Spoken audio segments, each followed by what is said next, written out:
The holographic projections flickered, casting erratic light across the faces of the Council of Xylos. Emerald flames danced within the crystalline structures of the chamber, reflecting off the polished obsidian floor, mirroring the turmoil within each Xylan being. An oppressive silence hung in the air, broken only by the rhythmic pulse of the life support systems, a constant reminder of the fragile balance they desperately clung to. Before them, swirling nebulae, rendered in vibrant detail by the projection system, masked a single ominous point of origin, the nascent star system identified only as Sol. It was from this distant cradle that a silent, unseen threat had begun its inexorable expansion, an entity labeled humanity by their long-range scanners. The Xylan Council, for generations, had been the stoic guardians of galactic peace, a beacon of order amidst the chaotic expanse of the cosmos.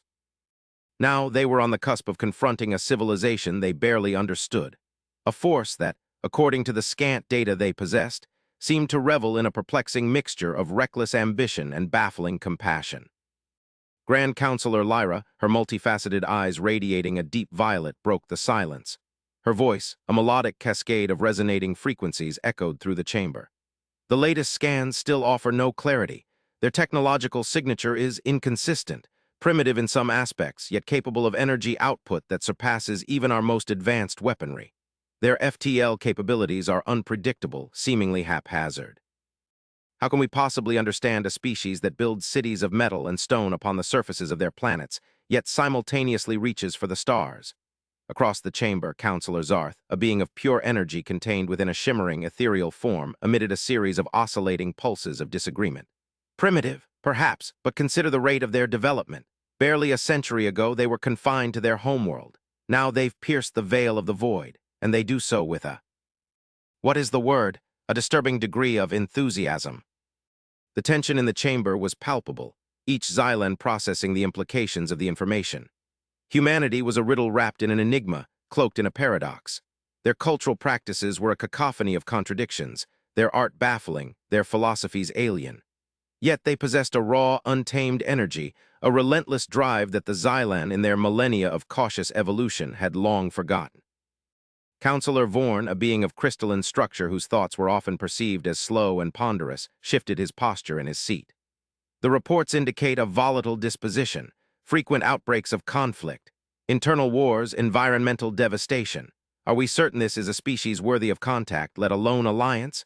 What guarantee is there that their enthusiasm will not be turned against us?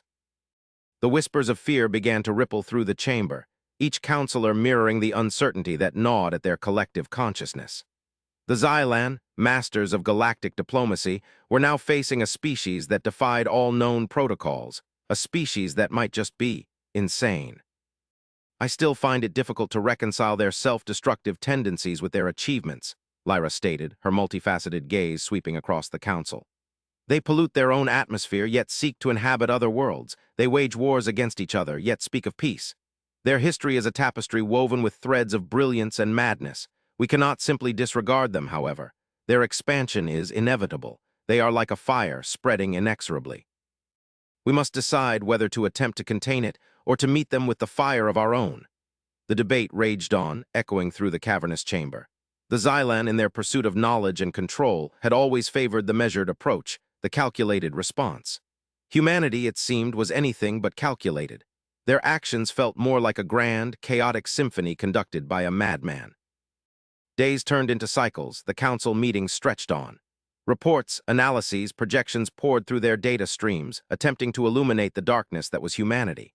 One recurring piece of information, however, became the heart of their confusion, the sheer volume of their population.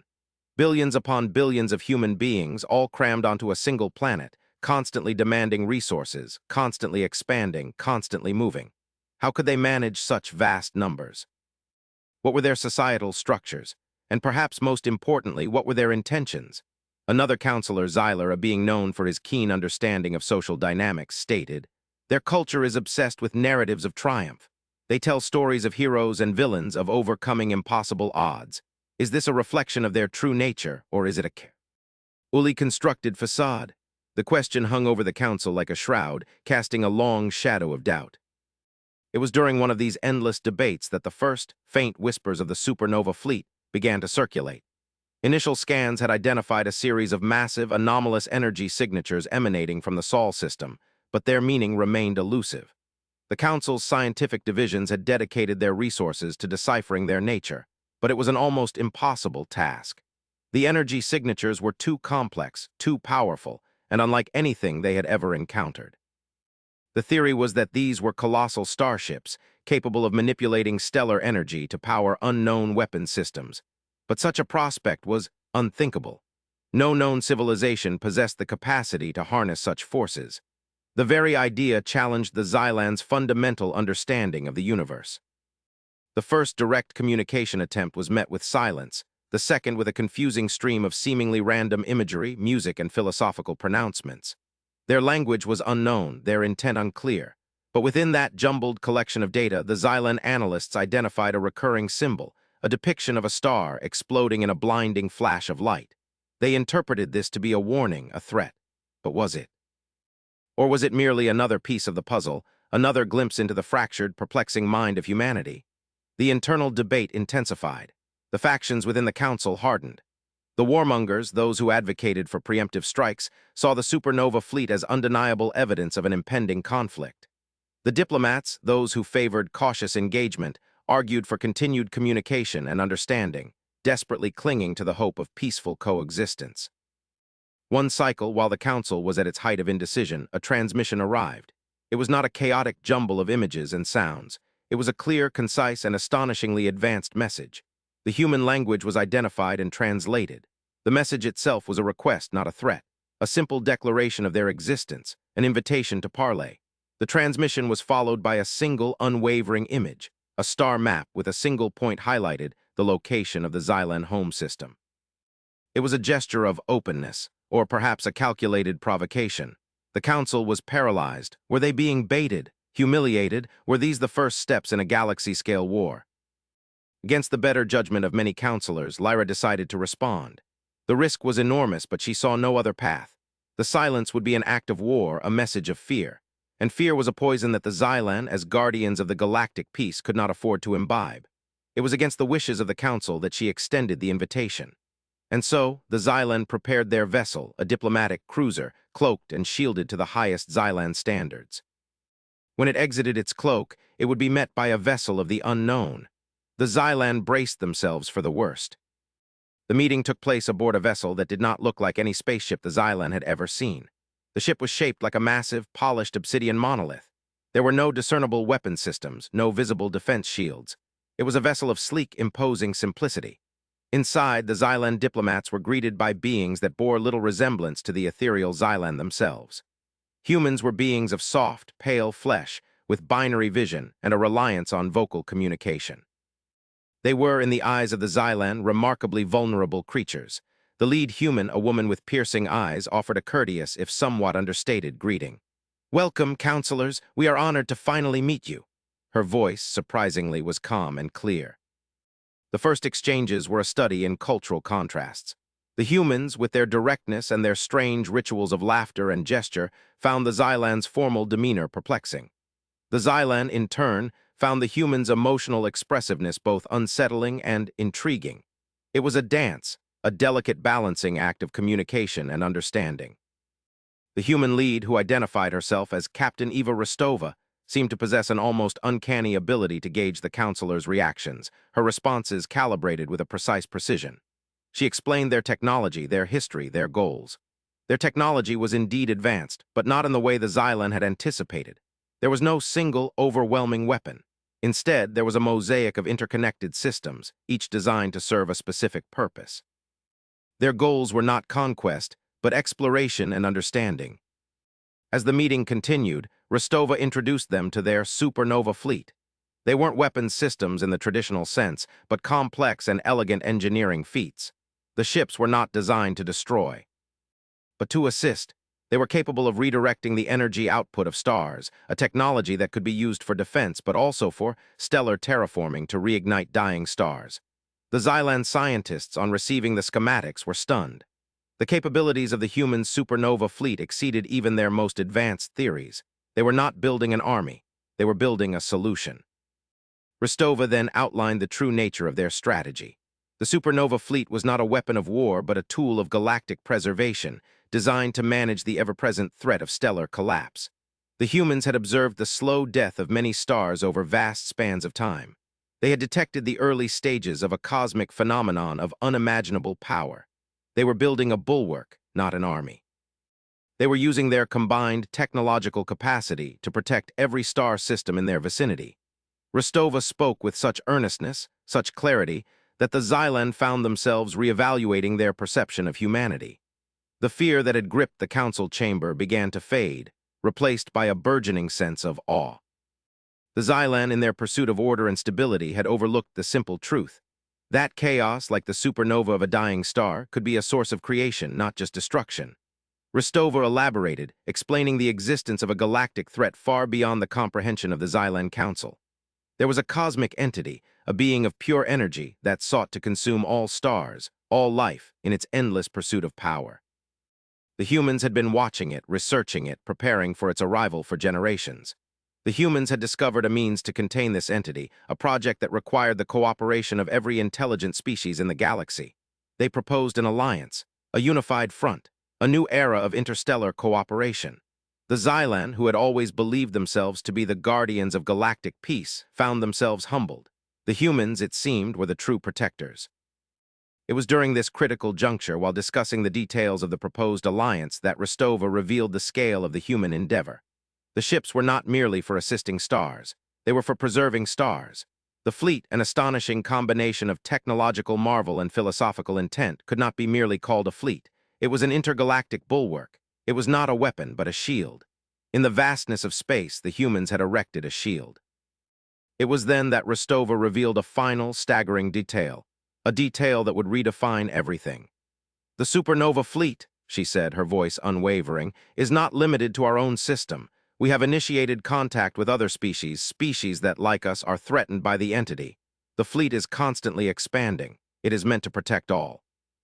The council chamber, once filled with fear, now resonated with a different emotion: respect. Lyra herself, with her violet eyes, reflected on this incredible revelation. They had misjudged humanity. They had underestimated their vision, their ethics, their sheer audacity. The counselors realized the implications of the humans' work. It wasn't just about the preservation of stars. It was about the preservation of life, the protection of the entire galaxy. They had underestimated humanity's capacity for altruism, for sacrifice, for the belief that something could be better.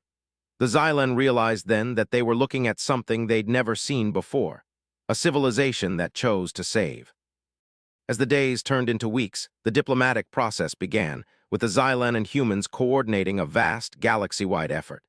The Xylan provided their resources and their expertise in galactic politics. The humans, with their ingenuity and their unwavering commitment, provided the technological prowess needed to confront the looming threat. The alliance took shape, a symphony of disparate species united by a common cause. During one of their joint strategy sessions, Rostova revealed the humans' most ambitious project. They were not merely building shields for their stars. They were building a new Genesis, a plan to seed the universe with life, creating habitable worlds in preparation for the cosmic entity. The revelation was stunning. They were not just protectors, they were the galaxy's gardeners. It was during this final preparation that Rostova made another startling announcement. We have detected something, an anomaly. It appears to be an ancient signal originating from the center of the galaxy. The implications of this message were staggering. A signal from the galactic core suggested the presence of an advanced civilization, a civilization that had once dominated the galaxy but was now lost to the ages. What had happened to them? Why did they vanish? What role did they play in the cosmic entity's arrival? The questions were endless, the possibilities terrifying. This discovery, however, also offered an opportunity. It was an opportunity to learn, to understand, and perhaps to discover a weapon or a strategy to defeat the entity. The Xylan and humans prepared for the journey to the galactic core. The task was dangerous and unknown, but the reward was immeasurable. As the combined fleet entered the warp, Lyra and Rostova stood together on the bridge of the flagship, gazing at the star-speckled void. I can still hardly believe the journey we've been on, said Rostova, staring at the endless expanse. From a small solar system to the guardians of the galaxy, it has been a long and difficult road. And it's only just begun, Lyra replied, her multifaceted eyes mirroring the glittering stars. What will we find at the heart of the galaxy? Rostova paused, then said, perhaps the key to our survival or the key to our destruction. Either way, we must go. As the fleet of human and Xylan ships navigated the treacherous currents of the warp, they arrived at their destination, a region shrouded in mystery and danger. The galactic core was a maelstrom of energy, a celestial dance of swirling nebulae and colossal black holes. But amidst the chaos they found it, an immense abandoned megastructure of unimaginable scale. The structure, formed from an unknown material, was not simply a structure.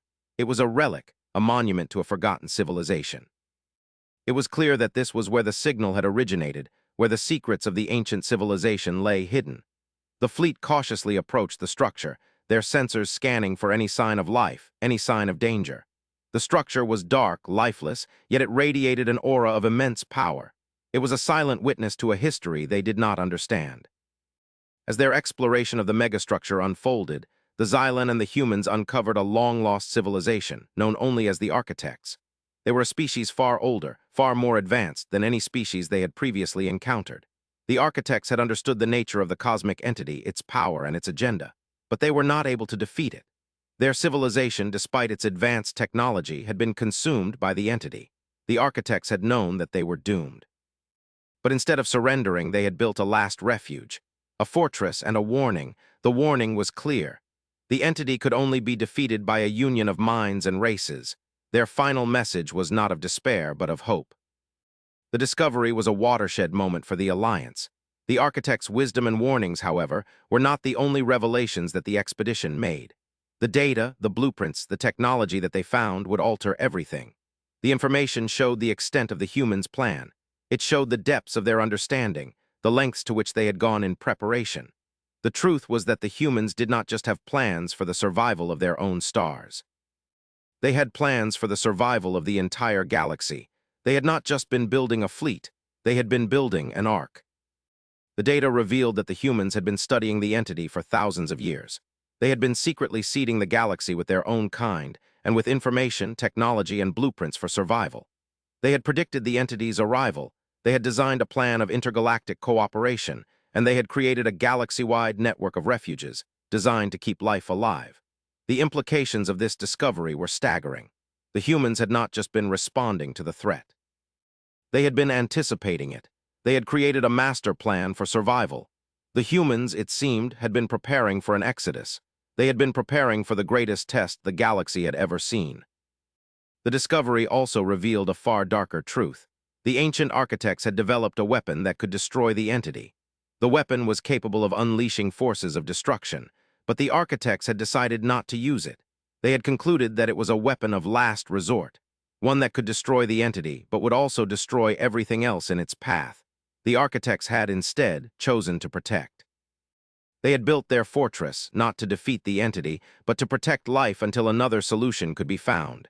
Humanity, therefore, had decided to follow the same path. They too believed that destruction was not the answer. Their goal was to protect life, to seek a solution that preserved rather than obliterated.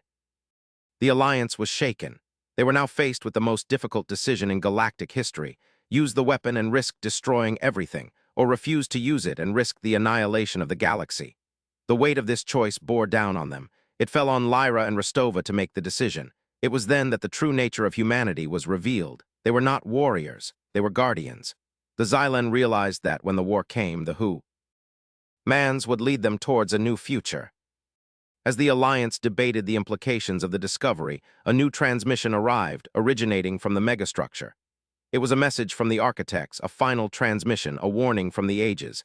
It was not a message of despair, but a message of hope. "We are gone," it said in a voice that echoed through the ages. "But life endures. The universe has a destiny. Do not fear the darkness. Embrace the light." The message was followed by a series of schematics, blueprints for a new technology, a technology that would allow the Alliance to manipulate the fabric of spacetime. The technology, however, was not a weapon. It was a tool, a means of creating new realities. In the ensuing days, the Alliance decided. They would not use the Architect's weapon. They would not embrace destruction. They would embrace hope. They would use the new technology. Their choice was a resounding endorsement of the path that the humans had set for them. The Alliance began its final preparations. They were ready. The humans had not just revealed the Supernova fleet. They had also revealed the spirit of humanity, the core of their nature. They had demonstrated the ultimate strength of their civilization, a strength that lay in unity, in empathy, in the belief that, in the face of annihilation, all life deserved to survive. They would build a new beginning. In the final moments, the counselors from all species, human, Xylan, and many others, stood together. They held hands, forming a circle. As the cosmic entity's tendrils of energy reached out across the void, they watched as humanity unleashed its most audacious and extraordinary feat. They used their technology to create pockets of alternate realities, safe havens of space and time where life could be protected. The fleet spread out across the galaxy. The Supernova fleet was not just a fleet. It was a galactic womb. The fleets moved, acting together as a single unit. The vast expanse of space was filled with shimmering bubbles of reality, each a self-contained universe. The entities swarmed in through the bubbles and were trapped. The entities had been tricked. The galaxy held its breath. The moment of truth arrived. The cosmic entity was trapped in an infinite array of alternate realities, unable to reach the original. The plan worked. The Alliance had saved the galaxy. The entities were contained. Their goal had been realized, but the victory was bittersweet. They knew that their struggle was not over. The entity would continue to seek escape, and the Alliance would have to be ready. The universe continued to be filled with uncertainty. Then, as the Xylan and human fleets worked together to fortify the shields, a final image arrived. It was not a transmission. It was a feeling. A deep sense of peace that resonated with the Xylan and human officers alike. The entities had fallen silent. The galaxy was safe for now. But then, as they looked towards the future, another message arrived. It was a message from the future, the humans' last act. The message revealed that the entity had not been defeated. It was waiting. Its power had not diminished. It was merely hibernating, waiting for its opportunity. And when it emerged, it would come for them all. The message also revealed what would follow in the aftermath. The humans had left instructions. They knew that this would not be the end. They knew that the Alliance would be needed. They knew that all of them would be needed. The humans had prepared the galaxy for the greatest test it would ever face. As the final transmission played, a single word was displayed across the screen: hope. The galaxy was filled with peace. But it was also filled with the knowledge that the real war was yet to come. The galaxy laughed until humanity revealed the Supernova fleet. Then the war began, the war against darkness and the war for the future, the war for the galaxy. The Xylan, looking towards the future, knew that it was time to embrace the challenge. They were ready. The torch had been passed, and it was time for them to carry on. In the vast chambers of the Xylan Council, as the last of the warnings faded, Lyra turned to Captain Rostova. "What now?" she asked, her voice echoing through the immense hall. Rostova's face was etched with a grim determination. "Now," she said, her voice filled with quiet resolve, "we rebuild, we strengthen our defenses, we prepare. We have been shown the path, and we will not fail." She paused, her gaze sweeping across the gathered counselors. "We will make sure that when the darkness comes, we will be ready. For ourselves, for the future, and for humanity which, even in its absence, guides us." The chamber grew silent. The weight of their shared destiny settled upon the counselors. They were no longer merely the guardians of their own species. They were the custodians of the galaxy's future. The galaxy had laughed once, but now it was time for them to face. The music, it was time for the true war to begin. It was time for the universe to be safe. It was time for them to embrace the hope and fight until their very last breath. And then Rostova turned towards the fleet and issued an order: begin the expansion. And so the journey began again. The Xylan, inspired by humanity, by its courage, by its vision, prepared for a new age. They would embrace the challenge, and they would see that, when the time came, the galaxy would not fail. The Xylan Council, the Alliance, the entire galaxy prepared to move forward. They had learned from the humans. They would not surrender to fear. They would not surrender to despair. They would fight for life, until their last star flickered, until their last breath was taken, until the final battle had been won. They would do it together as a united force. They would do it in the name of life, in the name of hope, in the name of humanity. The Supernova fleet, the silent sentinel of the galaxy, now stood at the ready. In the vastness of the cosmos, the Xylan stood ready to protect their home and make sure that the future was bright. They had the galaxy's stars to guide them and the memory of humanity to light the way. The galaxy laughed until humanity revealed the Supernova fleet. The galaxy had been changed forever. The war had begun, and this time they were ready.